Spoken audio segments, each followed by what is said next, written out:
비가 내리고 있었다. 20년 전 그날 밤처럼 세상을 집어삼킬 듯한 장대비였다. 강남의 심장부 테헤란로의 밤을 굽어보는 셀레스티아 타워 최상층. 70층에 위치한 회장실은 도시의 소음이 완벽하게 차단된 고요한 성역이었다. 통유리창 너머로 번개가 밤하늘을 가를 때마다 억수 같은 빗줄기에 젖은 서울의 야경이 한 폭의 거대한 수묵화처럼 펼쳐졌다. 강민준 회장은 거대한 마호가니 책상에서 일어나 유리창 앞으로 다가섰다. 그의 등 뒤로 방안은 최소한의 조명만이 켜져 있어 짙은 그림자가 공간을 지배하고 있었다. 그의 맞춤 제작된 다크 네이비 슈트는 어둠 속에서도 완벽한 실루엣을 유지했고, 흐트러짐 없는 자세는 지난 20년간 그가 겪어온 세월의 무게와 그가 이룩한 성공의 크기를 동시에 보여주는 듯했다. 그는 셀레스티아 바이오파마의 창립자이자 회장이었다. 불치병 치료제의 패러다임을 바꾼 혁신적인 유전자 치료 기술로 단 10년 만에 회사를 세계적인 제약그룹의 반열에 올려놓은 입지전적인 인물. 언론은 그를 바이오 업계의 거인, 현대의 히포크라테스라 칭송했지만 정작 그는 그런 화려한 수식어에 무감각했다. 그에게 중요한 것은 오직 결과와 증명뿐이었다. 회장님, 인터컴에서 비서실장의 차분한 목소리가 흘러나왔다. 평소라면 이 시간에 결코 그를 방해하지 않을 사람이었다. 무세운 일이지. 민준의 목소리는 낮고 울림이 있었다. 감정을 거의 드러내지 않는 언제나 평정을 유지하는 목소리였다. 예, 약되지 않은 손님이 찾아왔습니다. 보안팀에서 정중히 돌려보내려 했지만 막무가내로 회장님을 뵙게 해달라고 주장하고 있습니다. 민준의 미간이 미세하게 좁혀졌다. 셀레스티아 타워의 보안은 철통각기로 유명했다. 허가받지 않은 인물이 1층 로비를 통과하는 것조차 불가능에 가까웠다. 그런데 최상층 회장실의 비서실까지 연락이 닿을 정도라니. 누구인데? 박서연이라는 분입니다. 순간 민준의 모든 움직임이 멎었다. 유리창에 비친 그의 얼굴은 여전히 무표정했지만 그의 동공 깊은 곳에서 아주 희미한 파문이 일었다가 사라졌다. 박서연. 20년간 단 한 번도 입에 담아본 적 없지만 단 하루도 잊어본 적 없는 이름. 그의 아내고 박지연의 동생. 그리고 그의 인생에서 가장 치욕적인 순간을 선물한 여자. 시간이 멈춘 듯한 몇 초의 침묵 끝에 민준이 입을 열었다. 들여보내. 네, 하지만 회장님, 들여보내라고 했다. 그의 목소리에는 거절을 용납하지 않는 단호함이 실려 있었다. 비서실장은 더 이상 토를 달지 않고 짧게 대답했다. 알겠습니다. 민준은 창가에 서서 움직이지 않았다. 그는 지금 자신의 심장이 어떻게 뛰고 있는지 가늠하려 애썼다. 분노 증오, 아니면 오랜 세월이 만들어낸 무감각 그 자신도 알 수 없었다. 다만 한 가지는 확실했다. 이 비 오는 밤의 불청객은 그의 고요한 성격에 균열을 일으키기 위해 찾아왔다는 것을. 잠시 후 육중한 원목문이 소리 없이 열리고 한 여자가 안으로 들어섰다. 비에 흠뻑 젖은 모습이었다. 한때는 명품으로 휘감았던 것이 분명한 트렌치코트는 물에 빠진 생쥐처럼 축 늘어져 있었고, 공들여 관리했을 머리카락은 젖어서 뺨에 어지럽게 달라붙어 있었다. 화장은 눈물과 빗물에 번져 엉망이었고, 하이힐은 그 위용을 잃고 초라해 보였다.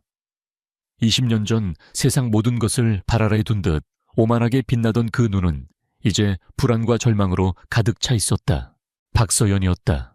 그녀는 방의 거대한 규모와 압도적인 분위기에 주눅이 든 듯 문 앞에서 더 이상 들어오지 못하고 망설였다. 그녀의 시선은 어둠 속에 서 있는 민준의 실루엣에 고정되었다. 민준은 천천히 몸을 돌렸다. 방 안의 센서가 그의 움직임을 감지하고 부드러운 간접 조명을 밝혔다. 그의 얼굴이 어둠 속에서 서서히 드러나자 서연은 저도 모르게 마른 침을 삼켰다. 20년의 세월은 그에게서 가난한 고학생의 어설픔을 모두 지워버렸다. 대신 그 자리에는 날카로운 지성과 냉정한 카리스마, 그리고 누구도 함부로 넘볼 수 없는 권위가 채워져 있었다. 시간은 불공평했다. 자신에게서는 모든 것을 앗아갔지만 이 남자에게는 모든 것을 안겨주었다. 무서운 일이지, 처제. 민준의 목소리가 정적을 깨고 울렸다.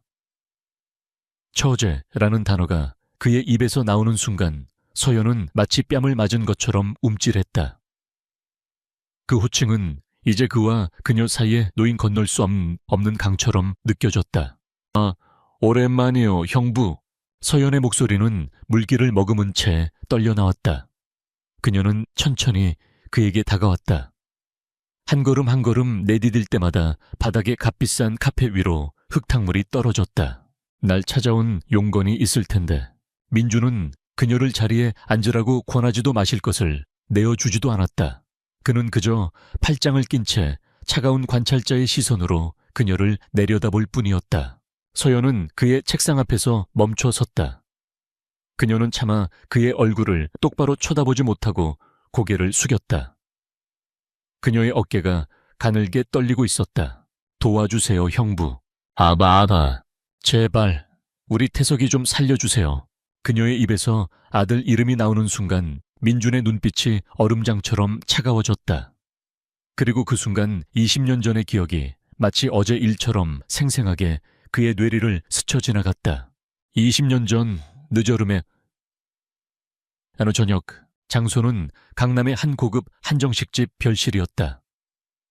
하지만 그곳의 화려한 인테리어와 값비싼 음식들은 이제 막 대학원을 졸업한 가난한 연구생 강민준에게는 어울리지 않는 옷처럼 불편하기만 했다. 그의 맞은편에는 그의 연인 박지연이 앉아 있었다. 그녀는 민준의 불안한 마음을 아는지 테이블 밑으로 그의 손을 꼭 잡아주며 따뜻한 미소를 보내고 있었다. 지연은 언제나 그의 편이었다. 그의 꿈을 믿어주었고 그의 가난을 부끄러워하지 않았다. 그녀의 존재 자체가 민준에게는 구원이었다. 그리고 지연의 옆자리 상석에 앉아있는 사람이 바로 오늘의 주인공이자 문제의 근원인 박서연이었다. 당시 서연은 국내 굴지의 재벌가인 태양그룹의 후계자와 막 약혼한 상태였다. 그녀는 머리부터 발끝까지 최고급 명품으로 치장하고 있었고 그녀의 표정과 말투에는 자신의 신분에 대한 자부심과 타인에 대한 경멸이 노골적으로 묻어났다. 그래서 강민준 씨랬나.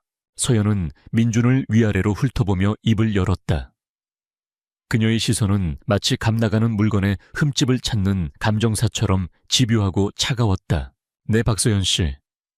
민준은 최대한 예의를 갖춰 대답했다. 우리 언니랑은 얼마나 만났죠? 2년 정도 되었습니다. 희년이라. 서연은 흥미롭다는 듯 중얼거리더니 옆에 있는 지연을 향해 쏘아붙였다. 언니, 제정신이야. 이런 남자랑 2년이나 만났다고. 그것도 나한테 숨기고. 서연아, 지연의 얼굴이 붉어졌다. 말 조심해. 민준 씨한테 실례야. 실례, 내가 틀린 말 했어. 서연은 코웃음을 쳤다. 현실을 말해주는 게 왜 실례야. 자, 들어봐요. 강민준 씨. 당신 지금 뭐 하는 사람이에요?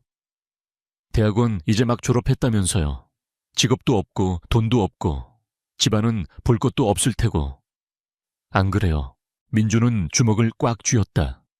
손바닥 안으로 파고드는 손톱에 아픔이 치밀어 오르는 분노를 간신히 억누르게 했다.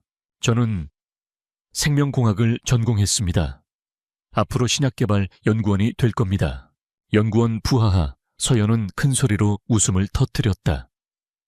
주변의 다른 손님들이 쳐다볼 정도였지만 그녀는 아랑곳하지 않았다. 무슨 21세기 슈바이처라도 되시려나 봐. 그래서 그 잘난 연구원 월급 받아서 우리 언니 어떻게 먹여 살릴 건데요.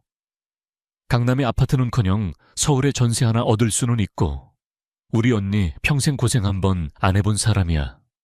당신 같은 남자 만나서 시장 바닥에서 떨이 야채나 고르면서 살게 할 셈이야.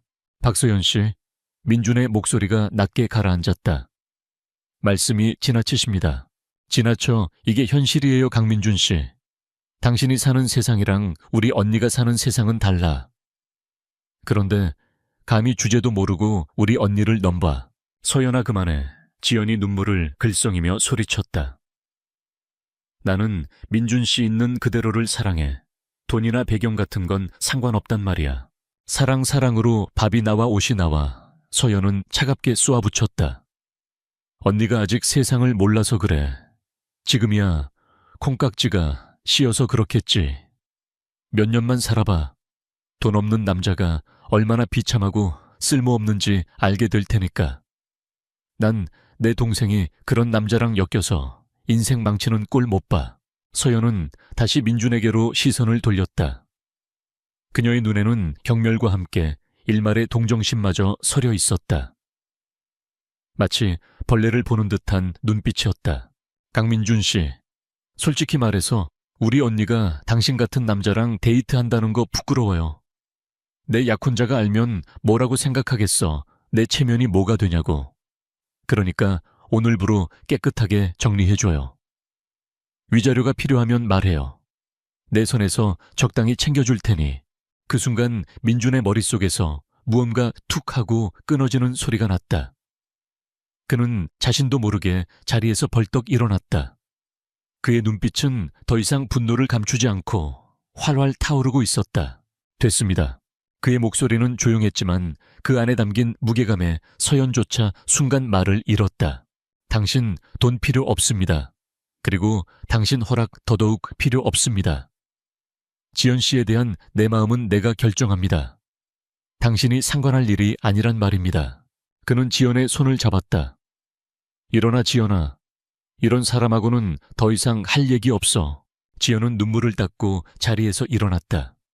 그녀는 민준의 손을 마주 잡으며 그에게 힘을 실어주었다. 민준은 돌아서기 전 마지막으로 서연을 똑바로 쳐다보며 말했다. 그 말은 20년이 지난 지금도 그의 귓가에 생생하게 남아있었다. 오늘 당신이 나에게 준 이 모욕감 평생 잊지 않겠습니다. 그리고 언젠가 당신이 나를 올려다보게 될 날이 반드시 올 겁니다. 내가 그렇게 만들 테니까. 그 말을 남기고 그는 지연의 손을 잡고 미련 없이 방을 나섰다. 등 뒤로 서연의 조롱 섞인 외침이 들려왔다. 어디 한번 해보시지. 이 쓸모없는 인간아. 형부. 서연의 떨리는 목소리가 민준을 길고 긴 회상에서 현실로 끌어냈다. 민준은 눈을 깜빡였다. 20년 전 한정식집의 풍경이 사라지고 다시 눈앞에는 비에 젖은 서울의 야경과 절망에 빠진 서연의 얼굴이 있었다. 그는 방금 전 서연이 무슨 말을 했는지 기억해냈다. 우리 태석이 좀 살려주세요. 민준은 천천히 자신의 책상으로 돌아가 의자에 앉았다. 그는 손가락으로 책상 위를 가볍게 두드리며 서연을 바라보았다. 그의 눈빛은 이제 그 어떤 감정도 읽을 수 없는 깊은 심연 같았다. 태양그룹 후계자인 윤태석 군이 희귀 신경퇴행성 질환을 앓고 있다는 기사는 봤지. 그의 입에서 아들의 병명이 정확하게 흘러나오자 서연의 얼굴이 하얗게 질렸다. 알고 있었군요. 내가 모를 거라고 생각했나. 민준은 짤막하게 반문했다. 셀레스티아는 전 세계의 의료 데이터를 분석해 윤태석 군의 케이스는 우리 시스템에서 주요 관리 대상으로 분류되어 있었으니까 그의 말은 사실이었다. 하지만 그 어조는 마치 내 모든 것을 손바닥 위에 놓고 보고 있다고 말하는 것처럼 들렸다. 그리고 치료제가 우리 회사에 있다는 것도 알고 찾아왔을 테고. 네, 프로메테우스. 서연은 희망이 담긴 이름은 간신히 입에 담았다. 그 양만이 우리 태석이를 살릴 수 있는 유일한 희망이라고 들었어요. 아직 임상 단계지만 효과가 기적적이라고. 기적에는 대가가 따르는 법이지. 민준의 차가운 말에 서연은 몸을 떨었다. 그녀는 다급하게 말을 이었다. 돈은 얼마든지 드릴게요. 회사가 원하는 만큼, 아니 그 이상으로 태양그룹 주식이라도 원하시면. 됐어. 민준이 그녀의 말을 잘랐다. 20년 전에도 비슷한 말을 들었던 것 같군. 위자료가 필요하면 말해요 였나. 그 한마디에 서연의 얼굴에서 핏기가 완전히 가셨다. 그녀는 그가 모든 것을 기억하고 있다는 사실에 절망했다. 20년 동안 단 한순간도 잊지 않았다는 것에. 민준은 의자 등받이에 깊숙이 몸을 기댔다. 그리고는 마치 아주 흥미로운 연극을 관람하는 사람처럼 무너져 내리는 그녀의 모습을 지켜보았다. 비는 그칠 줄 몰랐다. 20년 전 그를 모욕했던 여자는 이제 그의 발 아래에서 구원을 갈망하고 있었다. 운명의 장난은 이토록 잔인하고 또 이토록 달콤했다. 강민준의 마지막 말은 날카로운 얼음 조각이 되어 박서연의 심장에 박혔다. 제20년 전 자신이 뱉었던 오만한 단어들이 부메랑이 되어 정확히 자신의 턱 밑을 겨누고 있었다. 그녀는 그가 아무것도 잊지 않았다는 사실에 전율했다. 아니, 잊지 않은 정도가 아니었다. 그는 모든 것을 기억하고 곱씹고 오늘의 이 순간을 위해 벼려온 것이 분명했다. 그때는 제가 어렸어요. 철이 없어서. 서연은 거의 기어들어가는 목소리로 변명했다. 하지만 그 말은 광활한 회장실의 공기 속으로 힘없이 흩어졌다. 변명조차 초라하게 만드는 압도적인 침묵이 그녀를 짓눌렀다. 민주는 더 이상 그녀를 다그치지 않았다. 그는 그저 깊이를 알 수 없는 눈으로 그녀를 관찰할 뿐이었다. 그의 침묵은 어떤 질책보다 더 무서운 형벌이었다. 서연에게 그것은 자신의 과거와 현재, 그리고 비참한 미래를 동시에 마주하게 만드는 거울과도 같았다. 우리 태석이 이제 겨우 12살이에요. 서연은 거의 애원하듯 말을 이었다. 그녀의 목소리는 절박함으로 갈라져 있었다. 세계 최고의 병원, 최고의 의사들을 다 찾아다녔어요. 하지만 모두가 고개를 저었어요. 병의 진행을 늦추는 게 고작이라고. 그러다 한 달 전부터 상태가 급격히 나빠지기 시작했어요.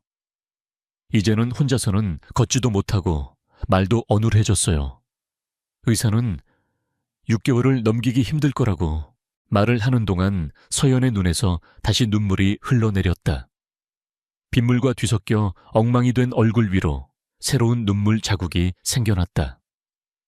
한때 세상을 다 가진 듯 당당했던 태양그룹의 안주인은 온데간데 없고 그저 죽어가는 아들 앞에서 속수무책인 한 명의 어머니만 남아있었다.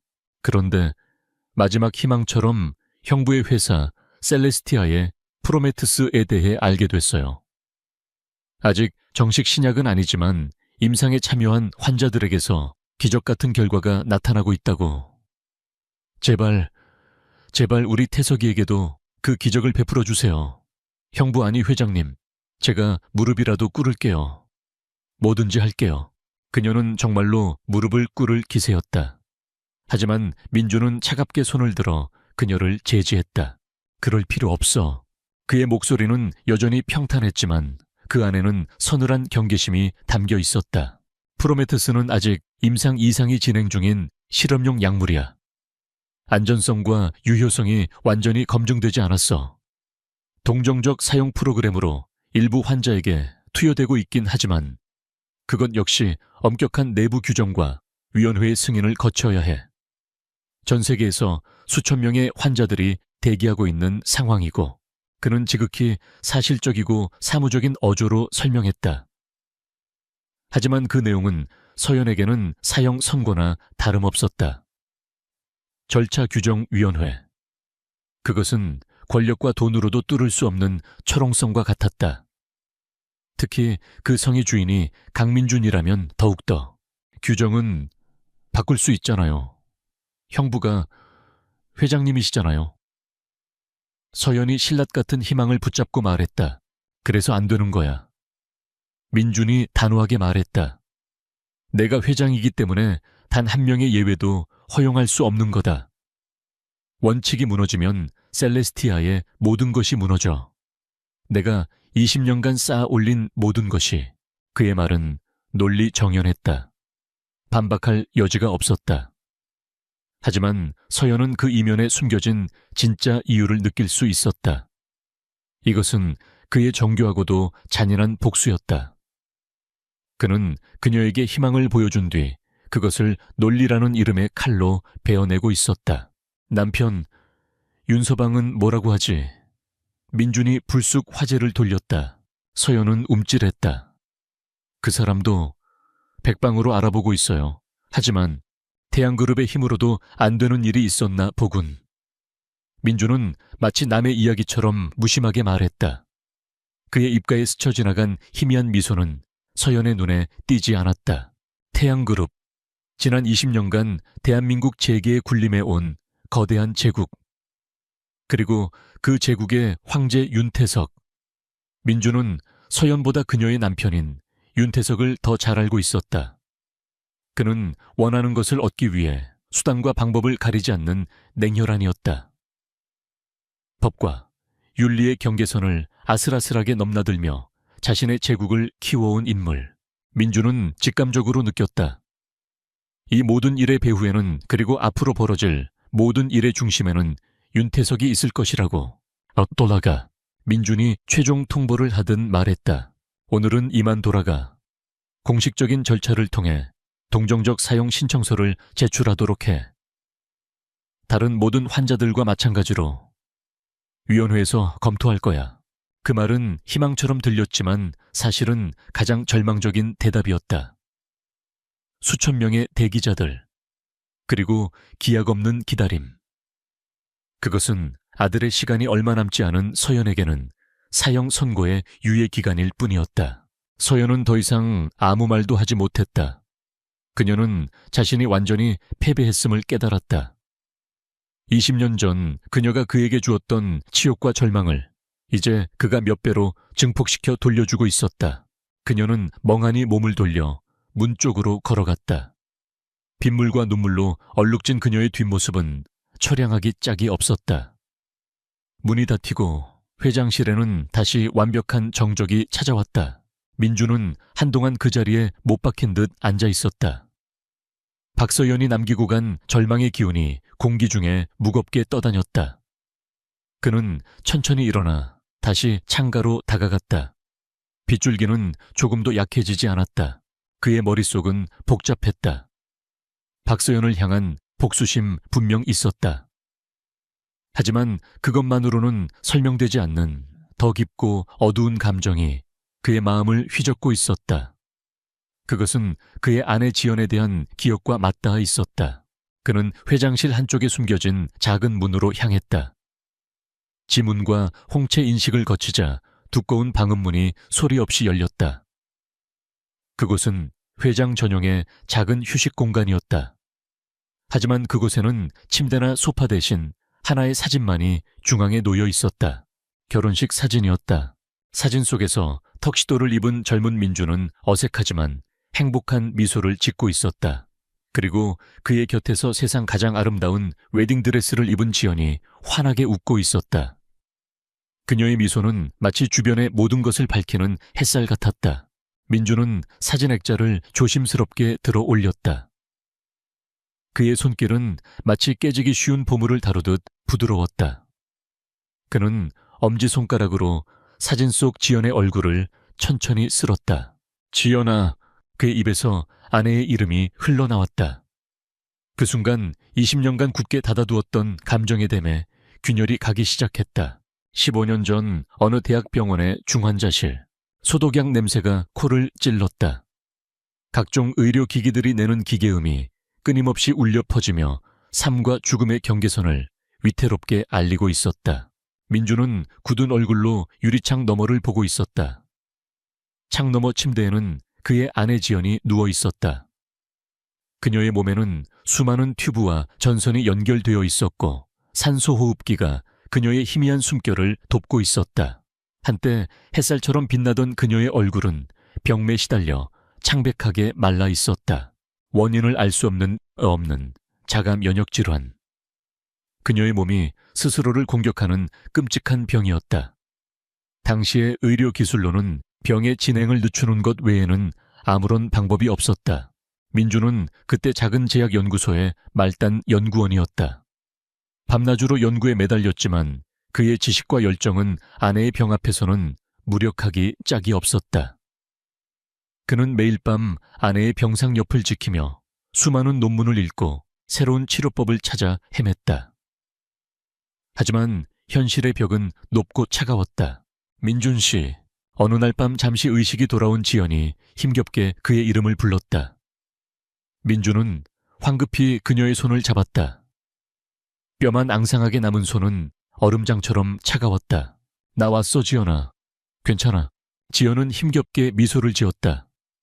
나 꿈을 꿨어. 무서운 꿈. 당신이 아주 멋진 약을 만드는 꿈. 그 약으로 나처럼 아픈 사람들을 다 고쳐주는 꿈이었어. 그녀의 목소리는 갈라졌지만 눈빛만은 예전처럼 따뜻했다. 당신은 할 수 있어.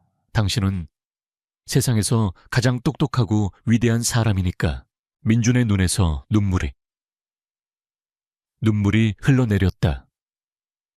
그는 고개를 숙여 그녀의 손등에 얼굴을 묻었다. 미안해, 지연아. 내가 너무 무능해서 당신을 이렇게 만든 것 같아서 미안해. 아니야. 지연은 남은 힘을 다해 그의 머리를 쓰다듬었다. 당신 탓이 아니야. 이건 그냥 내 운명인 거지. 그러니까 나 때문에 당신의 꿈을 포기하면 안 돼. 약속해줘. 언젠가 반드시 세상을 바꿀 신약을 만들어내겠다고. 그래서 다시는 나처럼 허무하게 떠나는 사람이 없게 하겠다고. 민주는 흐느끼며 고개를 끄덕였다. 그것이 그가 그녀와 나눈 마지막 대화였다. 며칠 후 지연은 그의 품에서 조용히 눈을 감았다. 아내의 죽음 이후 민주는 완전히 다른 사람이 되었다. 그는 다니던 연구소를 그만두고 지연의 사망보험금과 대출금을 합친 돈으로 작은 실험실을 차렸다. 그날 이후 그의 삶에는 오직 연구뿐이었다. 잠자는 시간, 먹는 시간을 아껴가며 미친 듯이 연구에만 몰두했다. 그의 목표는 단 하나였다. 지연과의 마지막 약속을 지키는 것. 그녀를 앗아간 것과 같은 불치병들을 정복할 수 있는 혁신적인 치료제를 개발하는 것. 그리고 10년 후 그는 해냈다. 유전자 가위 기술을 기반으로 한 그의 혁신적인 치료 플랫폼은 기적을 만들어냈고 셀레스티아 바이오파마는 그렇게 탄생했다. 지연의 꿈이 그리고 그녀와의 약속이 거대한 성공이 되어 돌아온 것이다. 회장님, 인터컴에서 다시 비서실장의 목소리가 들려왔다. 민주는 과거의 기억에서 벗어나 사진을 제자리에 내려놓았다. R&D 센테오의 김 박사님이 연결을 요청하십니다. 프로메테스 임상 관련 긴급 보고라고 합니다. 연결해. 잠시 후 회장실의 대형 스크린에 연구복을 입은 김 박사의 얼굴이 나타났다. 회장님, 좋은 소식입니다. 환자에게서 놀라운 반응이 나타났습니다. 3주 전 투여 이후 손상되었던 신경세포의 15%가 재생된 것으로 확인되었습니다. 운동 능력과 인지 능력 모두 눈에 띄게 개선되고 있습니다. 비의지올일체오 환자. 프로메테스의 첫 번째 임상 참여자였다. 김 박사의 보고는 프로메테스가 단순한 치료제가 아니라 치유의 가능성을 연 혁명적인 약물임을 다시 한번 증명하는 것이었다. 민주는 담담하게 보고를 들었다. 그의 머릿속에서는 지연의 마지막 모습과 조금 전 무너져 내리던 박서연의 모습, 그리고 죽어가고 있다는 그녀의 아들 윤태석 군의 얼굴이 차례로 스쳐 지나갔다.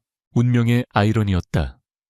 그는 아내를 구하지 못했지만 이제 아내의 원수와도 같은 여자의 아들을 구할 수 있는 유일한 열쇠를 쥐고 있었다. 그 열쇠는 바로 아내와의 약속이 만들어낸 결정체였다. 김 박사, 내 회장님, 대한그룹 윤태석 회장의 아들 윤태석 군의 의료기록 전체를 내게 보내주게. 내가 직접 검토하겠다. 김 박사의 눈이 약간 커졌다. 회장이 직접 특정 환자의 데이터를 검토하는 것은 극히 이례적인 일이었다. 알겠습니다, 회장님. 즉시 전송하겠습니다. 연결이 끊어지고 스크린은 다시 검게 변했다. 민주는 다시 창가로 돌아갔다. 어느새 빗줄기가 조금은 잦아든 것 같았다. 그는 결정을 내리지 않았다. 아직은. 그는 복수를 할 생각도 용서를 할 생각도 아니었다. 그는 그저 이 운명의 거대한 균열 앞에서 자신이 무엇을 해야 하는지, 그리고 지연이 하늘에서 자신을 보고 있다면 어떤 선택을 하길 바랄지를 고민하기 시작했다. 이것은 단순한 복수극이 아니었다. 이것은 그의 삶 전체를 관통하는 20년간 이어진 그의 신념과 약속에 대한 시험이었다. 그리고 그는 그 시험을 피하지 않기로 결심했다. 박서연이 빗속을 헤치며 찾아왔던 그날로부터 사흘이 지났다. 서울의 하늘은 언제 그랬냐는 듯 맑게 개어 있었지만 셀레스티아 타워 60층에 위치한 VIP 접견실의 공기는 그 어느 때보다 차갑고 무거웠다. 이곳은 국빈이나 VVIP급 파트너와의 회담을 위해 마련된 공간으로 방음벽과 최첨단 보안시설을 갖추고 있었다.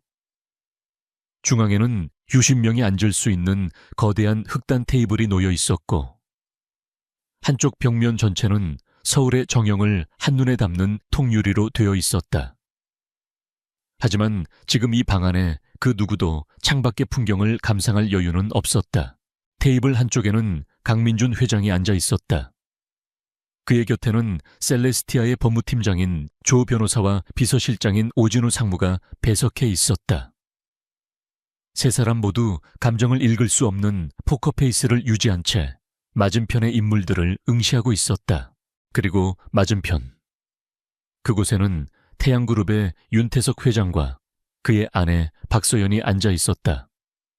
사흘 전의 초라한 모습과 달리 박서연은 완벽하게 메이크업을 하고 최고급 정장을 차려입어 재벌가 사모님의 위용을 되찾으려 애쓴 모습이었다. 하지만 불안하게 떨리는 그녀의 눈동자까지는 감출 수 없었다. 진정한 압권은 그녀의 남편 윤태석 회장이었다. 그는 대한민국 재계를 호령하는 제왕다웠다. 쉰을 간 넘긴 나이에도 불구하고 흐트러짐 없는 자세와 상대를 꿰뚫어 보는 듯한 날카로운 눈빛은 그가 평생을 포식자로 살아왔음을 증명했다. 그는 이 자리가 간청을 하러 온 자리가 아니라 비즈니스 협상을 하러 온 자리라고 믿는 듯했다. 그것이 그의 첫 번째 오산이었다. 이렇게 직접 시간을 내주셔서 감사합니다, 강 회장님. 정적을 깬 것은 윤태석이었다. 그의 목소리는 낮고 권위가 넘쳤다. 마치 아랫사람에게 하명하는 듯한 미묘한 뉘앙스가 섞여 있었다. 강민준은 아무 말 없이 가볍게 고개만 끄덕였다. 그 미세한 반응의 차이가 두 사람의 권력관계가 과거와는 완전히 역전되었음을 보여주는 신호탄이었다. 윤태석은 개의치 않고 말을 이었다. 그는 준비해온 서류 가방에서 태블릿 PC를 꺼내 테이블 위로 밀었다. 본론부터 말씀드리겠습니다. 제 아들 태석이의 상태에 대해서는 이미 보고를 받으셨으리라 생각합니다. 태블릿 화면에는 어린 소년의 사진과 함께 복잡한 의료 데이터와 차트들이 떠 있었다. 저희는 강 회장님과 셀레스티아 그룹에 공식적인 제안을 하고자 이 자리에 왔습니다. 저희 아들을 프로메테스 임상 프로그램에 포함시켜 주신다면 저희 태양그룹은 그에 상응하는, 아니 그 이상의 보답을 할 준비가 되어 있습니다. 그는 보답이라는 단어에 힘을 주어 말했다. 우선 셀레스티아의 차세대 신약 개발 프로젝트에 5천억 원을 투자하겠습니다. 아무런 조건 없는 순수한 투자입니다. 또한 태양그룹이 보유한 전 세계 병원 및 유통 네트워크를 셀레스티아의 신약이 시장에 안착하는데 적극적으로 활용할 수 있도록 지원하겠습니다. 이것은 단순한 제안이 아니라 두 그룹의 미래를 위한 전략적 파트너십 제안입니다. 그의 말은 거침이 없었다. 그는 이 제안을 거절할 수 있는 기업은 대한민국에 존재하지 않는다고 확신하는 듯했다. 돈과 시장 지배력. 그것은 지난 수십 년간 윤태석이 모든 것을 해결해온 방식이었다. 박서연은 남편의 당당한 제안에 조금은 안도하는 표정이었다. 그녀는 강민준이 아무리 과거에 얽매여 있더라도 기업가로서 이 엄청난 제안을 거부하지는 못할 것이라고 생각했다. 하지만 강민준의 표정에는 미동조차 없었다. 그는 윤태석의 말이 끝나기를 기다렸다가 옆에 앉은 오진우 상무에게 턱짓을 했다. 오 상무는 자리에서 일어나 정중하게 허리를 숙인 뒤 자신이 준비해온 자료를 맞은편의 대형 스크린에 띄웠다. 윤태석 회장님의 제안에 감사드립니다. 하지만 저희 셀레스티아의 입장을 먼저 설명드려야 할 것 같습니다. 오 상무의 목소리는 부드러웠지만 내용은 칼날 같았다. 스크린에는 전 세계 지도가 나타났고 수많은 점들이 찍혀 있었다. 현재 프로메테스의 동정적 사용 승인을 대기하고 있는 환자는 전 세계적으로 788-2명입니다. 이들은 모두 윤태석 군과 같이 기존 치료법으로는 더 이상 희망이 없는 환자들입니다.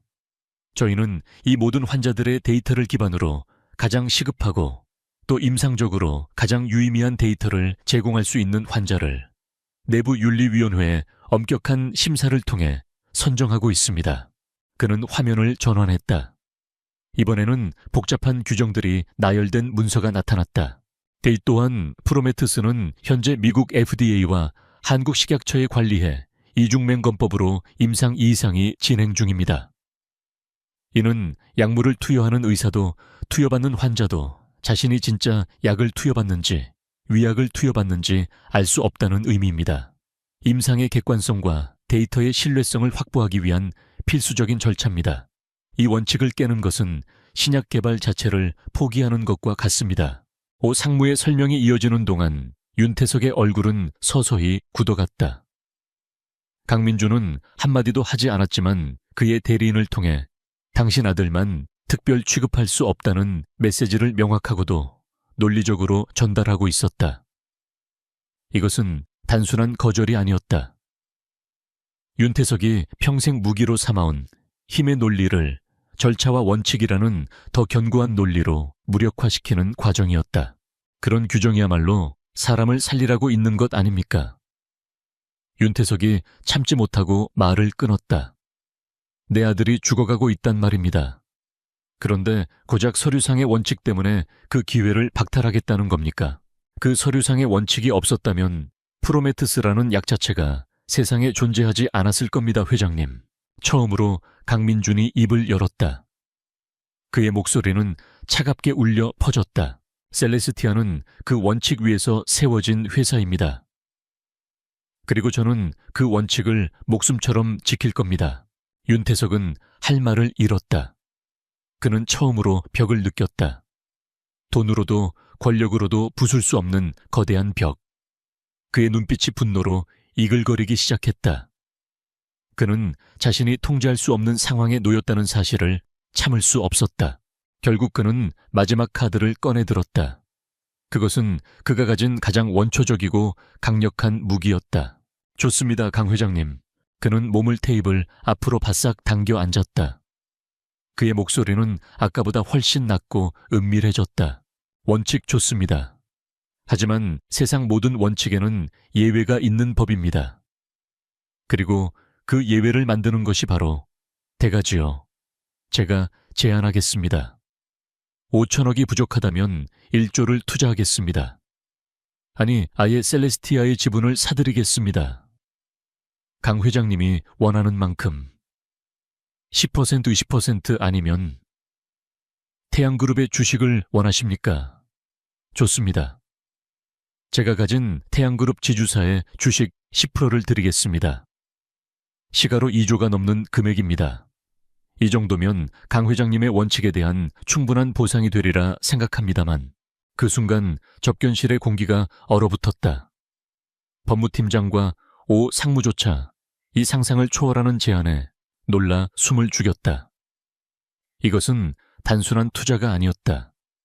재계 10위권에 달하는 거대 그룹의 지배권을 일부 넘기겠다는 상상조차 할 수 없는 제안이었다. 박서연은 경악하며 남편을 쳐다보았다. 그녀는 일이 이 지경까지 이를 줄은 몰랐다. 하지만 윤태석의 눈은 오직 강민준에게만 고정되어 있었다. 그는 이제 거절할 수 없겠지라는 확신에 차 있었다. 모두의 시선이 강민준에게 쏠렸다. 강민준은 잠시 눈을 감았다.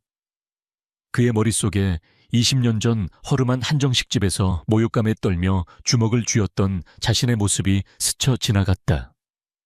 그리고 자신을 쓸모없는 인간이라 부르며 돈으로 관계를 정리하려 했던 박서연의 오만한 얼굴도 떠올랐다. 시간이 흘러 장소와 인물, 그리고 금액의 단위가 달라졌을 뿐 본질은 똑같았다. 그들은 여전히 돈이면 모든 것을 살 수 있다고 믿고 있었다. 자신의 아픔도 신념도 그리고 아내와의 약속까지도. 강민주는 천천히 눈을 떴다. 그의 눈빛은 더 이상 차갑지 않았다. 그곳에는 깊은 연민과 경멸이 뒤섞여 있었다. 그는 윤태석과 박서연을 번갈아 쳐다보며 아주 조용하지만 모두가 똑똑히 들을 수 있는 목소리로 말했다. 윤 회장님. 세상에는 돈으로 살 수 없는 것이 3가지 있다고 합니다. 그는 잠시 말을 멈췄다. 그의 말 한마디 한마디에 모든 신경이 집중되었다. 첫째는 시간, 둘째는 생명, 그리고 마지막 셋째는 존엄성입니다. 죄오네옴성이라는 단어가 공기 중에 울려 퍼지는 순간 박서연의 얼굴이 하얗게 질렸다. 윤태석의 얼굴 근육은 미세하게 경련을 일으켰다. 강민주는 자리에서 일어났다. 오늘 회담은 이것으로 마치겠습니다. 제출하신 서류는 절차에 따라 공정하게 검토하도록 하겠습니다. 그럼 이만. 그는 더 이상 아무런 말도 눈길도 주지 않고 접견실을 나섰다. 오 상무와 조 변호사도 그의 뒤를 따랐다.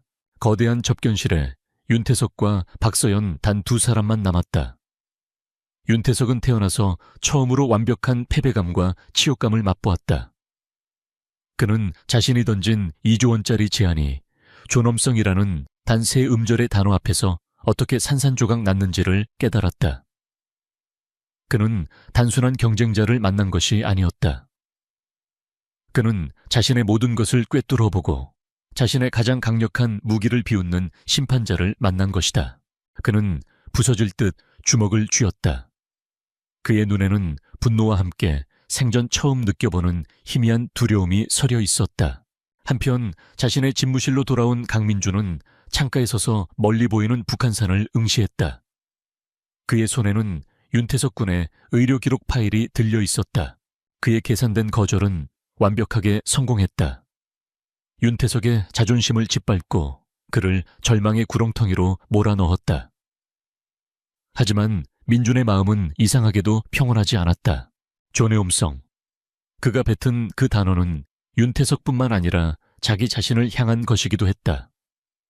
만약 여기서 그들의 제안을 받아들인다면 그것은 돈을 위해 아내와의 약속과 자신의 신념을 파는 행위였다. 20년 전의 강민준뿐만 아니라 지금의 강민준마저도 스스로의 존엄성을 잃게 되는 것이었다. 그의 싸움은 이제 막 시작되었다.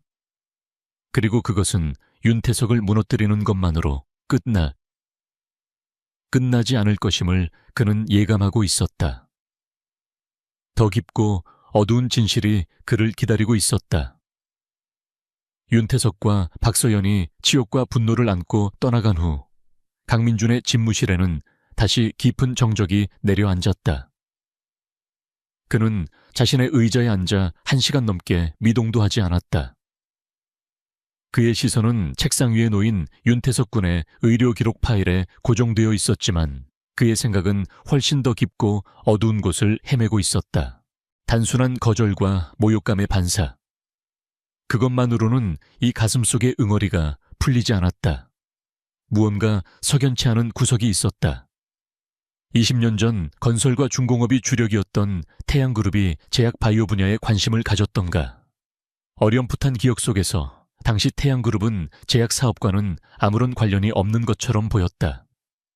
그런데 왜 박서연은 그리고 그녀의 남편이 될 윤태석은 그토록 자신의 연구와 미래를 경멸하고 무시했던 것일까?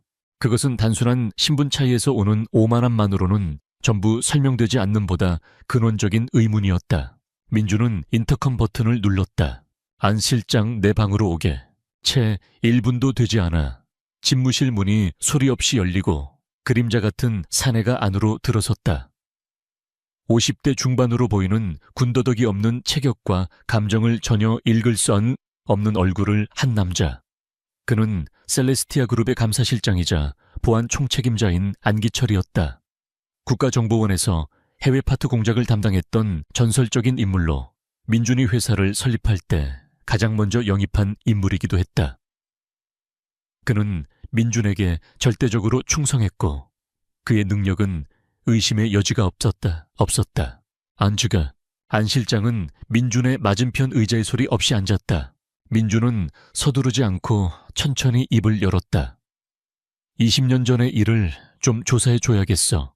어떤 일입니까? 태양그룹, 정확히는 20년에서 25년 전 사이 태양그룹의 제약 및 바이오 산업 관련 동향을 전부 조사해 주게. 그들이 투자했거나 인수를 시도했거나 혹은 비밀리에 진행했던 프로젝트까지. 먼지 한 톨 남기지 말고 전부. 안 실장의 눈이 미세하게 빛났다. 그는 강민준 회장이 사적인 감정으로 회사의 자원을 움직이는 사람이 아니라는 것을 잘 알고 있었다. 이 지시에는 분명 공적인 명분이 숨어 있을 터였다. 그리고 한 사람을 더. 민준이 말을 이었다. 김진욱 교수, 당시 내 석사 논문 지도교수였지. 지금은 은퇴해서 캐나다에 가 있다는 것까지는 알고 있네. 그의 20년 전 행적, 특히 그의 계좌 내역과 주변 인물들을 샅샅이 뒤져봐 주게. 김진욱 교수. 한때는 민준의 재능을 알아보고 격려해 주었던 스승이었다. 하지만 그의 석사 연구가 결정적인 단계에 접어들었을 때 돌연 연구비 지원을 중단하고 민준의 프로젝트에 대해 비관적인 평가를 내리며 그를 좌절시켰던 인물. 당시에는 연구의 한계와 예산 문제라고 생각했지만 지금 돌이켜보면 모든 것이 부자연스러웠다. 안 실장은 아무것도 묻지 않았다. 그는 그저 고개를 끄덕였다. 알겠습니다. 얼마나 시간이 필요하십니까? 비바를수록 좋네. 이건 내 개인적인 일이기도 하지만 어쩌면 우리 회사의 존립과 관련된 문제가 될 수도 있어. 명심하겠습니다. 안 실장은 자리에서 일어나 조용히 집무실을 나갔다. 그가 나간 후 민준은 비로소 윤태석 군의 의료 기록 파일을 열었다. 한 장 한 장 넘길 때마다 그의 표정은 점점 더 굳어갔다. 아이의 병은 그가 예상했던 것보다 훨씬 더 심각하고 복잡했다. 그리고 그의 아내 지연의 병과 유사하면서도 결정적인 부분에서 다른 아주 교묘한 형태의 유전적 변이를 가지고 있었다. 이것은 운명의 장난인가? 아니면 누군가 설계한 악의적인 퍼즐인가? 민준은 파일의 마지막 장을 덮으며 생각했다. 그로부터 일주일 후 셀레스티아 타워 지하 10층. 그곳은 외부에는 알려지지 않은 안기철 실장이 이끄는 그림자팀의 심장부였다. 최첨단 슈퍼컴퓨터와 보안 장비로 가득 찬 이 공간에서 전직 국정원과 707 특임대 출신의 엘리트 요원들이 보이지 않는 전쟁을 치르고 있었다. 안 실장은 며칠 밤을 꼬박 세운 듯 퀭한 눈으로 메인 스크린을 보고 있었다. 그의 팀은 지난 일주일간 20년 전에 잊혀진 기록들을 파헤쳤다. 낡은 디지털 아카이브 폐업한 회사의 재무제표, 그리고 흩어진 인물들의 행적을 쫓았다. 찾았습니다, 실장님. 한 젊은 요원이 외쳤다. 그는 화이트 해커 출신의 디지털 포렌식 전문가였다. 73년 전 태양그룹의 자회사였던 태양정밀화학이 인수한 페이퍼 컴퍼니의 해외 계좌 내역입니다. 당시에는 단순한 절세 목적으로 여겨졌지만 자금 흐름이 이상합니다. 스크린에 복잡한 계좌 내역이 떠올랐다. 수십 개의 차명 계좌를 거쳐 돈 세탁된 자금의 최종 목적지는 단 한 곳이었다. 목적지는 캐나다의 한 은행입니다. 계좌주는 김진욱 교수입니다. 안 실장의 눈이 번뜩였다. 금액은 총 5억 원입니다. 당시 김 교수의 연봉의 10배가 넘는 금액입니다. 그리고 돈이 입금된 시점은 강민준 회장님의 프로젝트에서 핵심 데이터 샘플이 냉동고 오작동으로 폐기되기 정확히 일주일 전입니다. 퍼즐의 마지막 조각이 맞춰지는 순간이었다. 안 실장은 다른 팀이 가져온 보고서를 함께 펼쳤다. 그 보고서에는 당시 태양그룹이 비밀리에 진행하던 신약 프로젝트에 대한 내용이 담겨 있었다. 그들이 개발하던 약은 신경안정제 계열의 약물로 민준이 연구하던 혁신적인 유전자 치료법과는 비교할 수 없을 정도로 조악했지만 만약 상용화에 성공한다면 막대한 이익을 가져다 줄 수 있는 시장이었다. 민준의 영혼은 그들의 잠재적 위협이었다. 이제 막 싹을 틔우는 단계였지만 그 천재성을 알아본 윤태석은 싹을 아예 잘라버리기로 결심했던 것이다. 그들은 김진욱 교수를 매수했다. 그리고 그의 도움을 받아 민준의 초기 연구 데이터를 빼돌려 사업성을 검토한 뒤 그의 연구 자체를 사고로 위장하여 공중 분해시켰다. 이것만으로도 충격적인 사실이었다. 하지만 안 실장은 더 깊은 진실을 발견했다. 그는 떨리는 손으로 마지막 보고서를 집어들었다. 그것은 그의 팀이 전 세계의 의료 논문 데이터베이스를 분석한 결과였다. 이건 안 실장의 입에서 나지막한 탄식이 흘러나왔다. 다음 날 아침 강민준의 집무실. 안 실장은 모든 조사 자료가 담긴 검은색 파일을 민준의 책상 위에 올려놓았다. 민준은 말없이 파일의 첫 장을 넘겼다. 태양그룹의 사주를 받은 김진욱 교수의 배신 연구 데이터, 유출 의도적인 프로젝트 파기. 한 장 한 장 넘어갈 때마다 민준의 얼굴은 감정을 잃고 차가운 돌처럼 굳어갔다. 20년 전 그를 덮쳤던 절망과 무력감의 실체가 눈앞에 펼쳐지고 있었다. 그것은 운명의 장난이 아니라 한 인간의 탐욕이 만들어낸 정교한 범죄였다. 그는 마지막 페이지까지 모두 읽고 난 뒤 파일을 덮었다. 그리고는 눈을 감았다. 이게 전부인가? 아닙니다, 회장님. 안 실장은 침통한 목소리로 말했다. 그는 마지막 보고서를 민준의 앞에 내려놓았다. 회장님의 당시 연구는 시대를 5년 이상 앞서간 것이었습니다. 저희가 시뮬레이션을 통해 분석한 결과, 만약 당시 태양그룹의 방해가 없었다면 회장님의 연구는 최소 5년은 더 빨리 성과를 냈을 겁니다. 그리고 안 실장은 차마 말을 잇지 못했다. 그리고 민준은 눈을 감은 채 되물었다. 사모님의 병을 치료할 수 있는 기술적 토대가 마련되었을 가능성이 매우 높습니다. 쿵! 심장이 바닥으로 떨어지는 소리가 들리는 듯했다. 민준은 천천히 눈을 떴다. 그의 눈은 더 이상 분노나 슬픔을 담고 있지 않았다. 그곳에는 모든 것이 불타버린 폐허처럼 텅 빈 공허함과 얼음보다 차가운 사리만이 남아있었다. 지연의 죽음. 그는 그것을 어쩔 수 없는 운명이라고, 자신의 능력이 부족했기 때문이라고 자책하며 지난 15년을 살아왔다. 그런데 그게 아니었다. 그녀의 죽음은 운명이 아니었다. 그것은 살인이었다. 윤태석의 탐욕이 저지른 시간차를 둔 계획된 살인이었다. 그의 방해로 인해 늦어진 5년. 그 5년의 시간만 있었더라면 그는 지연을 살릴 수 있었을지도 모른다. 그의 아내를, 그의 세상의 전부였던 그녀를. 하하하. 민준의 입에서 실소인지 울음인지 모를 소리가 터져나왔다. 그는 몸을 가누지 못하고 의자 등받이에 깊숙이 기댔다. 어깨가 가늘게 떨리고 있었다. 안 실장은 고개를 숙인 채 아무 말도 하지 못했다. 그 어떤 위로도 이 거대한 진실 앞에서는 무의미하다는 것을 알고 있었다. 한참의 시간이 흐른 후 민준의 떨림이 멈췄다. 그는 천천히 고개를 들었다. 그의 얼굴은 눈물 한 방울 없이 바싹 말라 있었지만 그 눈빛은 지옥의 불길보다 더 뜨겁게 타오르고 있었다. 그의 복수는 이제 차원을 달리하게 되었다.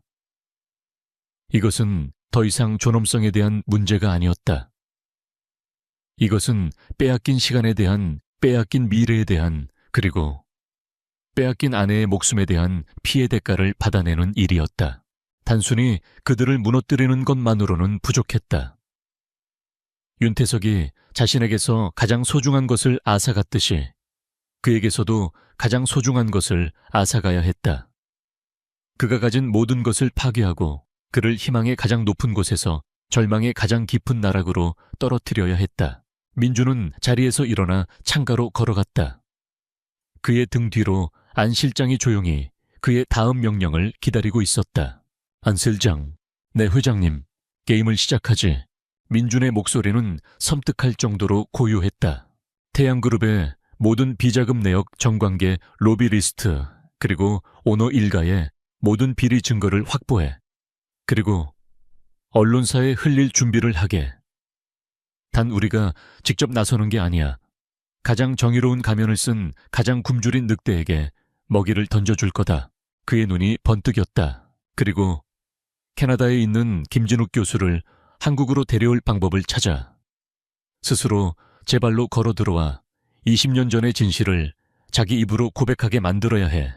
그의 양심에 기댈 수 없다면 그의 가장 큰 두려움을 이용하게. 민주는 마지막으로 뒤를 돌아 안 실장을 보았다. 그의 얼굴에는 얼음 가면 같은 미소가 걸려 있었다. 이제부터는 전쟁이야. 그리고 이 전쟁에서 패배는 없어. 오직 완전한 파멸만이 있을 뿐. 지옥 같은 진실을 마주한 후 강민준에게서 분노의 폭풍은 멎었다. 그 자리에는 시베리아의 동토보다 더 차갑고 고요한 결의가 내려앉았다. 그는 더 이상 슬퍼하거나 분노하지 않았다. 그의 모든 감정은 이제 단 하나의 목표를 위해 정교하게 재련된 무기가 되었다. 바로 윤태석과 태양그룹의 완전한 파멸이었다. 셀레스티아 타워 지하 10층의 그림자팀 상황실. 거대한 비디오 월에는 태양그룹의 복잡한 지배구조와 오너 일가의 관계도, 그리고 그들을 둘러싼 수많은 선들이 거미줄처럼 얽혀 있었다. 강민주는 안기철 실장과 핵심 팀원 몇 명과 함께 이 거대한 거미줄의 어느 부분을 먼저 끊어낼지 마지막 점검을 하고 있었다. 연론은 아르고스의 눈으로 간다. 민준이 최종 결정을 내렸다. 아르고스의 눈은 주류 언론이 아니었다. 거대 자본과 권력의 압력에 굴하지 않고 끈질긴 탐사보도로 명성을 얻은 독립 온라인 언론사였다. 그들은 한 번 물면 절대 놓지 않는 핏불로 유명했다. 자료는 한 번에 다 넘기지 마. 민준이 지시를 이었다. 첫 번째 패키지에는 20년 전의 연구방해 사건과 관련된 증거만 담는다.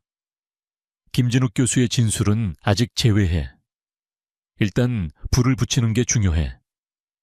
대중의 분노가 들끓기 시작하면 그 어떤 권력도 그 불을 쉽게 끄지 못할 거다. 그의 전략은 명확했다. 처음에는 대중이 이해하기 쉬운 구치원, 결고 유망한 연구원의 꿈을 짓밟은 거대 기업의 횡포라는 구도로 시작한다. 그리고 여론이 최고조에 달했을 때 결정적인 증거들을 차례로 터뜨려 태양그룹이 숨 쉴 틈조차 주지 않고 침몰시키는 것이었다. 알겠습니다. 그리고 김진욱 교수는 어떻게 할까요? 안 실장이 물었다. 민준의 눈빛이 차갑게 빛났다. 캐나다 팀은 오늘 밤 움직인다. 협박이나 물리적인 위협은 쓰지 마. 대신 그의 가장 깊은 공포를 자극해야 해.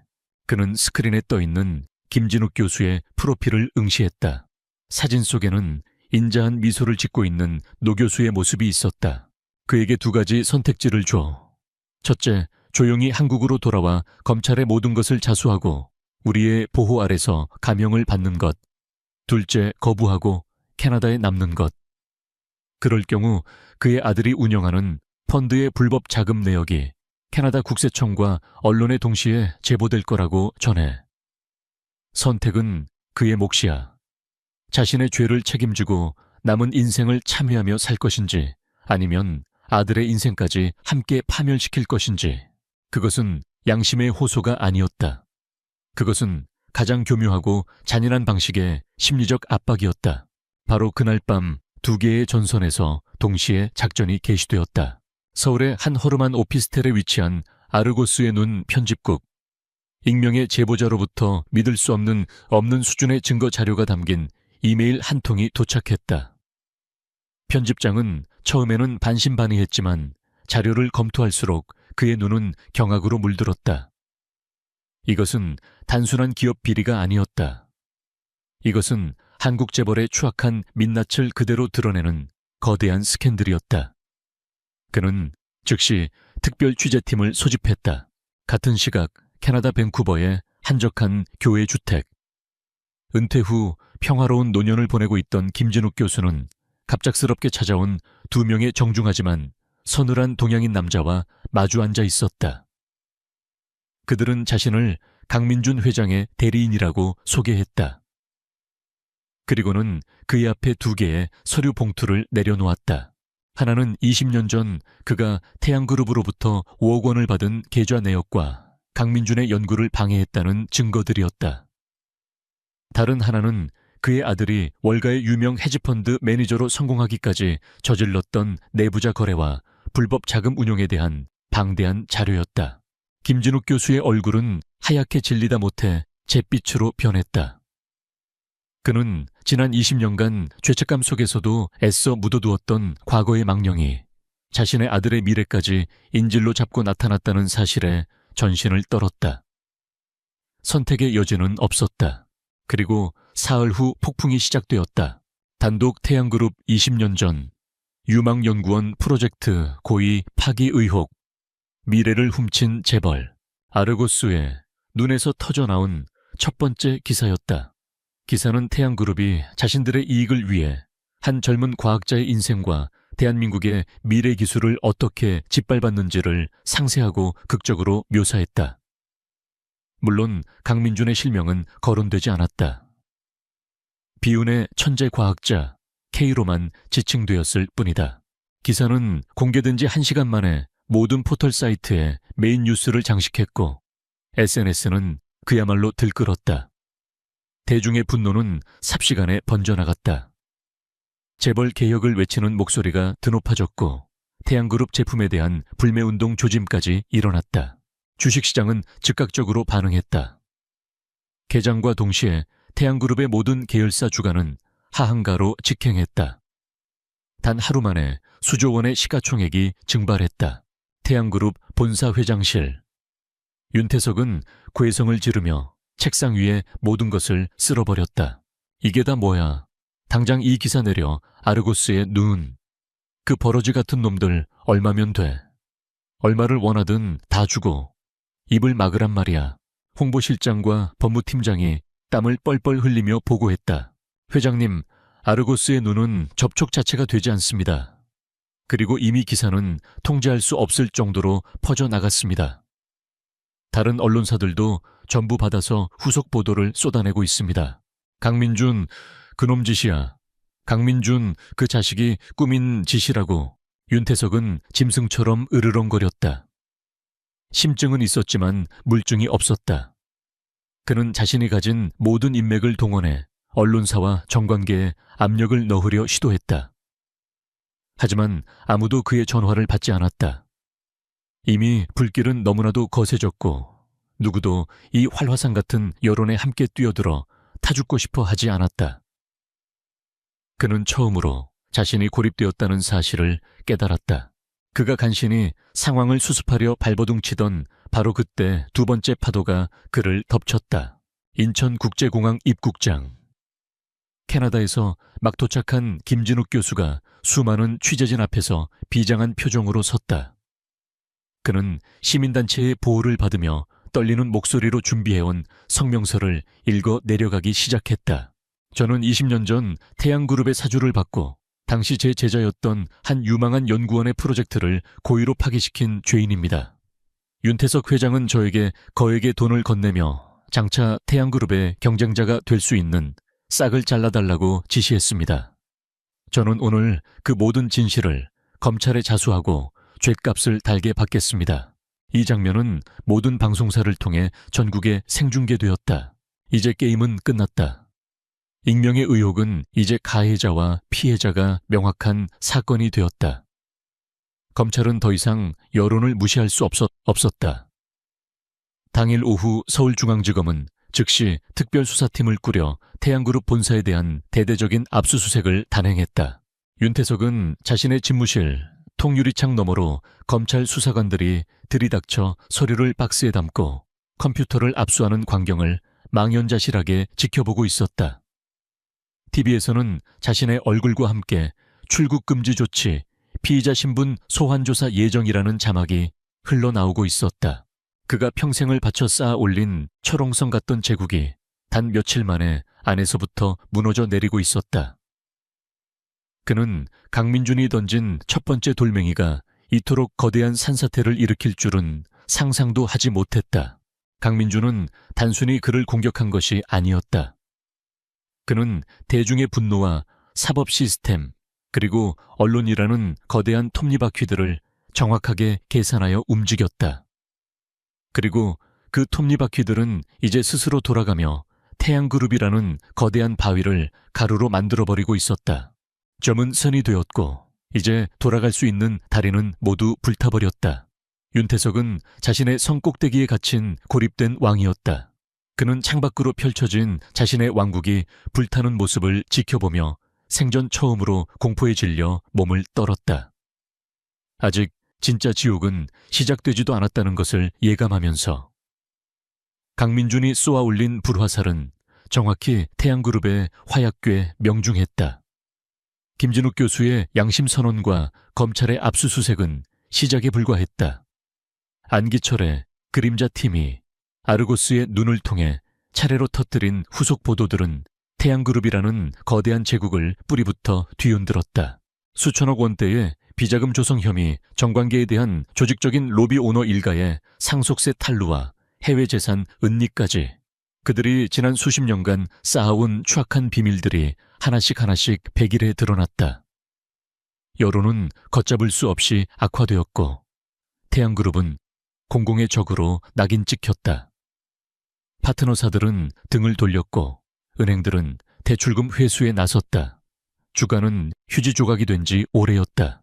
결국 압수수색 일주일 만에 검찰은 윤태석 회장에 대한 구속영장을 청구했다.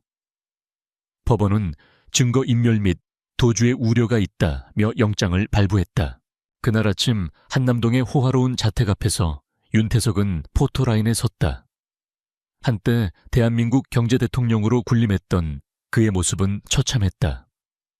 며칠 밤을 새운 듯 퀭한 눈과 수염도 깎지 못한 초췌한 얼굴. 기자들의 질문이 빗발쳤지만 그는 아무 말도 하지 않았다.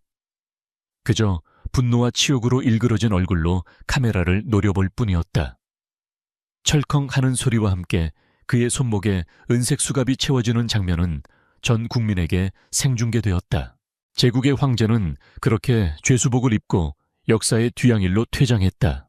윤태석의 구속과 함께 박서연의 세계는 완벽하게 붕괴했다. 검찰은 오너 일가의 모든 자산을 동결시켰다. 그녀가 타던 외제차, 그녀가 들던 명품 가방, 그녀가 살던 집까지 모든 것이 그녀의 소유가 아니게 되었다. 하루아침에 강남의 사모님에서 빈털터리로 전락한 것이다. 그녀가 믿었던 인맥들은 신기루처럼 사라졌다. 그녀의 전화를 받는 사람은 아무도 없었다. 오히려 그녀와의 관계를 부정하기에 급급했다. 세상의 냉혹함과 비정함을 그녀는 뼈저리게 느끼고 있었다. 하지만 그런 것들은 아무래도 좋았다. 그녀를 진짜 지옥으로 밀어넣은 것은 아들 태석이의 상태였다. 남편이 구속된 이후 스트레스를 받은 탓인지 아이의 병세는 급격하게 악화되었다. 이제 아이는 눈을 뜨고 있는 시간보다 정신을 잃고 있는 시간이 더 많았다. 병원에서는 더 이상 해줄 것이 없다며 사실상의 퇴원 통보를 했다. VIP 병실의 특권도 최고의 의료진도 모두 사라졌다. 당장 내야 할 병원비조차 막막한 상황이었다. 절망의 가장 깊은 바닥, 그곳에서 그녀에게 남은 이름은 단 하나뿐이었다. 강민준. 자신이 20년 전 쓸모없는 인간이라며 경멸하고 짓밟았던 남자. 이제는 하늘 위의 존재가 되어버린 그 남자만이 자신의 아이를 살릴 수 있는 유일한 희망이었다. 서연은 더 이상 선택의 여지가 없었다. 그녀는 마지막 남은 자존심의 조각들을 모두 버리고 집을 나섰다. 더 이상 운전기사가 딸린 검은 세단은 없었다. 그녀는 평생 처음으로 혼자 지하철을 탔다. 수많은 인파 속에서 아무도 그녀를 알아보지 못했다. 그녀는 그저 지치고 초라한 중년의 여자일 뿐이었다. 테헤란로에 내려 저 멀리 보이는 셀레스티아 타워를 보았을 때 그녀는 숨이 턱 막히는 것을 느꼈다. 과거의 그 건물을 보았을 때는 질투와 시기심을 느꼈지만 지금은 거대한 산맥처럼 결코 넘을 수 없는 벽처럼 느껴졌다. 그녀는 건물 로비에서부터 제지당했다. 예약이 없다는 이유였다. 그녀는 울면서 사정했다. 강민준 회장을 만나게 해달라고, 제발 한 번만 만나게 해달라고 애원했다. 그녀의 처절한 모습은 로비의 모든 사람들의 시선을 끌었다. 결국 소란을 보고받은 오진우 상무가 내려왔다. 그는 아무 말 없이 차가운 눈으로 그녀를 위아래로 훑어본 뒤 회장님의 허락이 있었다며 그녀를 위로 안내했다. 엘리베이터가 70층을 향해 올라가는 동안 서연은 거울에 비친 자신의 모습을 보았다. 남편이 구속된 후 단 하루도 잠들지 못해 퀭한 눈 제대로 먹지 못해 반쪽이 된 얼굴 감나가는 옷이었지만 이제는 구겨지고 볼품 없어진 옷차림. 이것이 자신의 현재 모습이었다. 마침내 그 육중한 원목문이 다시 열렸다. 강민주는 집무실 중앙에 서서 그녀를 기다리고 있었다. 마치 그녀가 올 것을 정확히 알고 있었다는 듯이.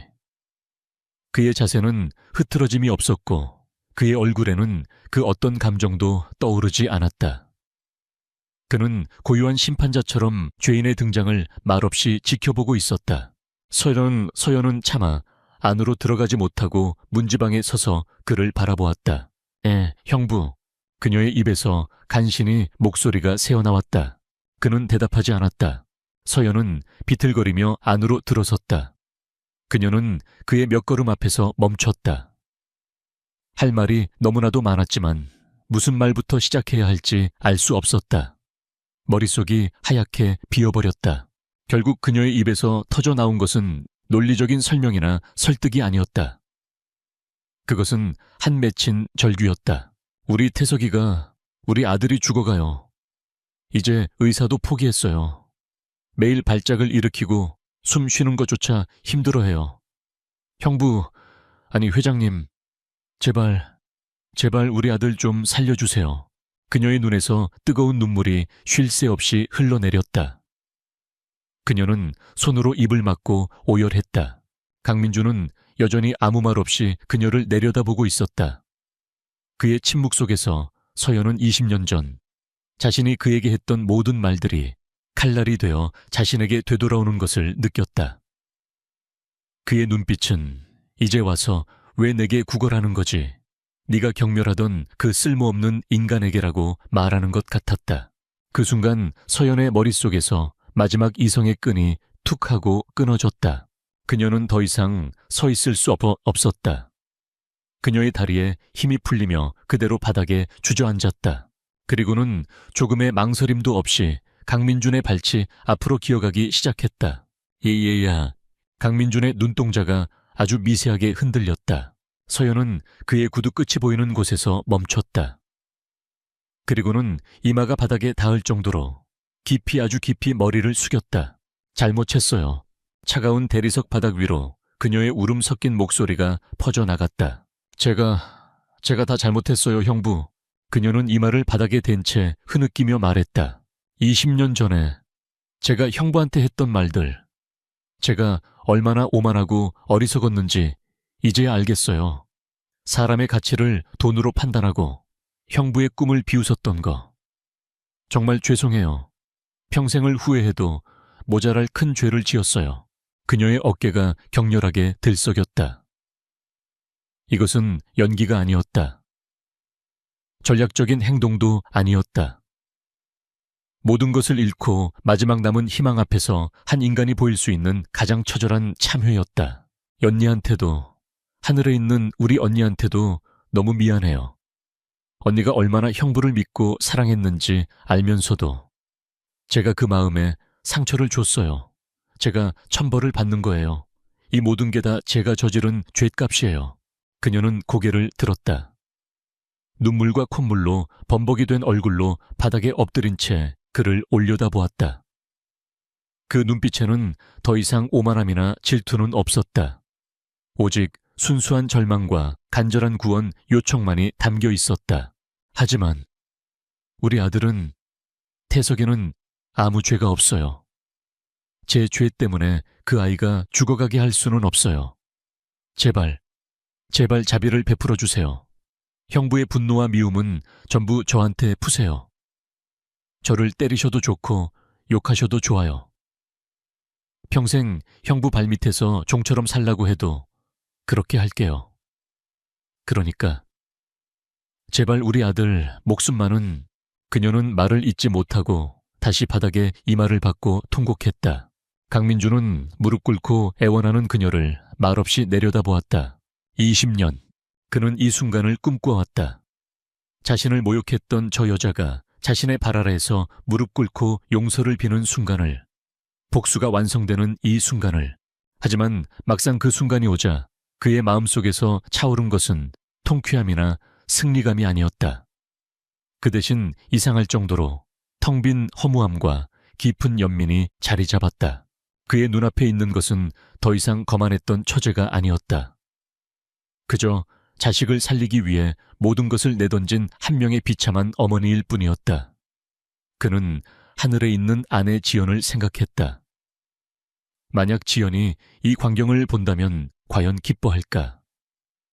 아니, 그녀라면 분명 저 여자를 일으켜 세우고 함께 울어주었을 것이다. 복수는 끝났다. 그는 완벽한 승리를 거두었다. 하지만 그의 영혼은 여전히 채워지지 않았다. 윤태석을 파멸시키고 박서연을 무릎 꿇리는 것은 그의 상처에 대한 보상이 될 수 없었다. 그의 진짜 상처는 지연의 부재 그 자체였으니까. 거대한 집무실에는 한 여자의 처절한 울음소리만이 가득했다. 그리고 그 울음소리를 듣고 서 있는 한 남자의 깊은 침묵. 복수의 끝에서 그는 이제 가장 어려운 질문과 마주해야 했다.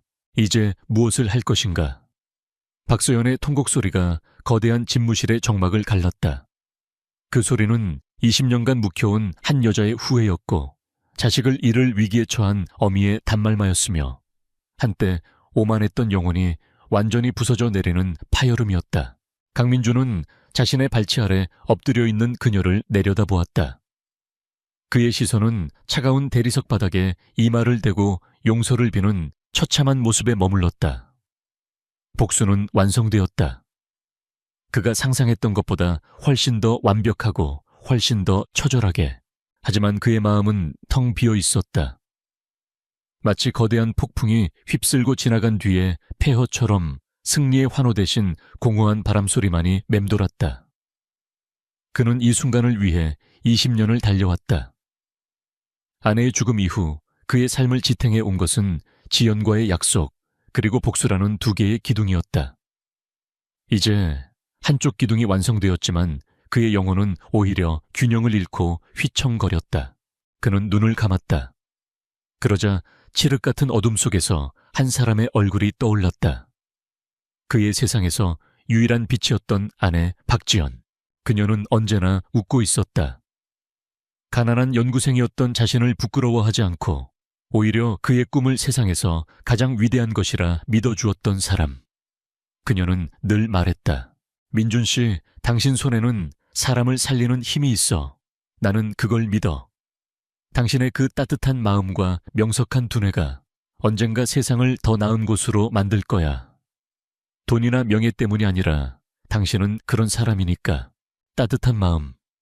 민주는 속으로 씁쓸하게 되뇌었다. 지금의 자신에게 과연 그런 것이 남아있기나 한 걸까? 그는 복수라는 이름 아래 한 가문을 파멸시켰고 한 남자를 감옥에 보냈으며 한 여자를 자신의 발 아래 무릎 꿇렸다. 이것이 과연 지연이 바라던 모습이었을까? 아니, 마음속 깊은 곳에서 단호한 목소리가 들려왔다. 지연이라면 지금 이 광경을 보고 분명 가슴 아파했을 것이다. 그녀라면 복수의 통쾌, 함 대신 용서의 손길을 내밀었을 것이다. 그녀라면 원수의 자식이라 할지라도 그 죄 없는 생명을 외면하지 않았을 것이다. 복수는 윤태석의 죄에 대한 대가이지 저 아이의 목숨에 대한 대가가 될 수는 없었다. 아이는 죄가 없었다. 만약 이 아이를 외면한다면 그는 윤태석과 똑같은 괴물이 되는 것이다. 자신의 목적을 위해 한 생명을 외면하는 괴물. 그것은 지연과의 약속을 그리고 그가 평생을 바쳐 쌓아 올린 신념의 탑을 스스로 무너뜨리는 행위였다. 강민주는 천천히 눈을 떴다. 그의 눈빛은 더 이상 복수심으로 불타지 않았다. 그곳에는 깊은 슬픔과 함께 모든 것을 초월한 자의 고요한 결단이 자리 잡고 있었다. 그는 몸을 숙여 바닥에 엎드려 있는 박서연의 팔을 잡았다. 일레오나, 그의 목소리는 낮고 조용했지만 거부할 수 없는 힘이 실려 있었다. 서연은 깜짝 놀라 고개를 들었다. 그녀는 그가 자신을 일으켜 세우려 한다는 사실에 당황했다.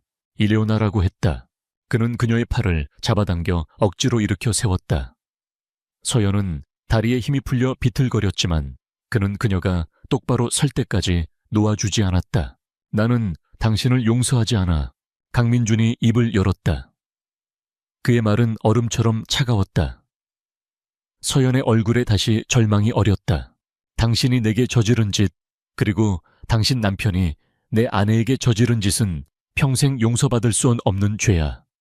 그 어떤 말로도, 그 어떤 행동으로도 그 죄값을 다 치를 수는 없어. 그는 말을 이었다. 그의 시선은 그녀의 눈을 똑바로 꿰뚫고 있었다. 하지만 내 복수는 당신 아들의 목숨을 대가로 삼을 만큼 비겁하지 않아. 서연의 눈이 커졌다. 그녀는 그가 하려는 말의 의미를 이해할 수 없었다. 당신 아들 윤태석 군은 프로메테스 임상 프로그램에 참여하게 될 거다. 순간 서연은 자신의 귀를 의심했다. 시간이 멈춘 듯 했다. 그녀는 멍하니 그의 얼굴만 바라보았다. 하지만 조건이 있어. 강민준의 목소리가 그녀를 현실로 되돌려 놓았다. 첫째, 당신 남편 윤태석 회장은 자신이 저지른 모든 죄에 대해 법의 심판을 받아야 해. 단 하나의 감형이나 사면도 없이. 당신 가문이 빼돌린 모든 재산은 사회에 환원되어야 하고, 이것은 협상의 여지가 없어. 내 서연은 기계적으로 대답했다. 둘째, 당신은 앞으로 평생 이 일에 대한 속죄의 삶을 살아야 해. 당신이 누렸던 모든 부와 명예를 버리고 당신보다 어려운 사람들을 위해 봉사하며 살아가. 이것은 나를 위한 것이 아니라 당신 자신과 하늘에 있는 당신 언니를 위한 거야. 그렇게 할게요. 그녀의 목소리는 떨리고 있었다. 뭐든지 할게요. 마지막으로. 강민준은 잠시 말을 멈췄다. 이것을 분명히 알아두어. 내가 당신 아들을 살리는 것은 당신을 위해서가 아니야. 그는 창밖으로 시선을 돌렸다. 어느새 비가 그치고 먹구름 사이로 희미한 빛이 새어나오고 있었다. 그 아이는 죄가 없기 때문이고, 그리고 이것이 내 아내와의 마지막 약속이기 때문이다. 다시는 나처럼 사랑하는 사람을 허무하게 떠나보내는 사람이 없게 하겠다는 약속. 내 의술은 복수를 위해 존재하는 것이 아니라 생명을 살리기 위해 존재하는 거야. 그의 말은 선언과도 같았다. 그것은 박서연을 향한 말이자 그 자신을 향한 다짐이었다. 모든 말이 끝나고 서연은 그 자리에 주저앉아 다시 소리내어 울었다. 하지만 이번의 울음은 절망의 통곡이 아니었다. 그것은 신락 같은 희망 앞에서 터져나온 안도의 울음이었고, 자신의 죄를 마주하게 해준 한 남자의 위대한 선택 앞에서 흘리는 참회의 눈물이었다. 그녀는 비로소 깨달았다. 강민준의 진정한 복수는 그녀의 가문을 파멸시킨 것이 아니라 그녀에게 삶의 의미를 되찾을 기회를 줌으로써 그녀가 평생 자신의 죄를 직시하며 살아가게 만든 것임을. 그것은 죽음보다 더 무거운 형벌이자 동시에 구원이었다. 에필로그. 6개월 후 시간이 흘렀다. 태양그룹은 역사의 뒤향일로 완전히 사라졌다. 윤태석은 1심에서 징역 25년이라는 중형을 선고받았고, 그가 평생 모은 부는 모두 국고로 환수되어 불치병 환자들을 위한 기금으로 사용되었다. 박서연은 모든 것을 버리고 이름 없는 봉사단체에 들어가 소외된 이웃들을 돌보며 조용한 삶을 살고 있었다. 언론은 더 이상 그녀를 찾지 않았다. 어느 날 오후 그녀는 한 병원의 재활치료실 창밖에서 안을 들여다보고 있었다. 안에서는 한 소년이 재활치료사의 도움을 받아 힘겹게 한 걸음 한 걸음 걷는 연습을 하고 있었다. 소년의 얼굴에는 고통스러운 기색이 역력했지만 그 눈빛만은 희망으로 빛나고 있었다. 바로 그녀의 아들 태석이었다. 프로메테스는 기적을 만들어냈다. 아이의 병은 진행을 멈추었고 이제는 서서히 회복되고 있었다. 의사는 완치까지는 오랜 시간이 걸리겠지만 분명히 희망이 있다고 말했다. 서연은 눈물을 흘리지 않았다. 그저 감사하는 마음으로 아들의 작은 발걸음 하나하나를 가슴에 새길 뿐이었다. 같은 시각 셀레스티아 타워 70층. 강민주는 자신의 집무실 창가에 서서 동쪽 하늘을 물들이는 아침 해를 바라보고 있었다. 길고 길었던 밤이 지나고 새로운 날이 밝아오고 있었다. 지난 6개월간 그는 복수의 후유증에서 벗어나 다시 연구와 경영에만 몰두했다. 셀레스티아는 프로메테우스의 성공을 기반으로 세계 최고의 바이오 기업으로 우뚝 섰다. 그는 책상 위에 놓인 아내의 사진을 들어 올렸다. 사진 속 지연은 여전히 햇살처럼 환하게 웃고 있었다. 그는 사진 속 그녀의 얼굴을 부드럽게 쓰다듬으며 나지막이 속삭였다. 보고 있어, 지연아. 나 당신과의 약속 지켰어. 그의 얼굴에 20년 만에 처음으로 평온하고 진실한 미소가 떠올랐다. 더 이상 그의 마음속에는 복수의 어두운 그림자도 과거의 상처도 남아있지 않았다. 그는 마침내 길고 어두웠던 터널을 지나 아내의 영혼이 기다리는 따뜻한 빛 속으로 걸어 나온 것이다. 복수는 끝났다. 그리고 그의 진짜 인생은 이제 막 다시 시작되고 있었다.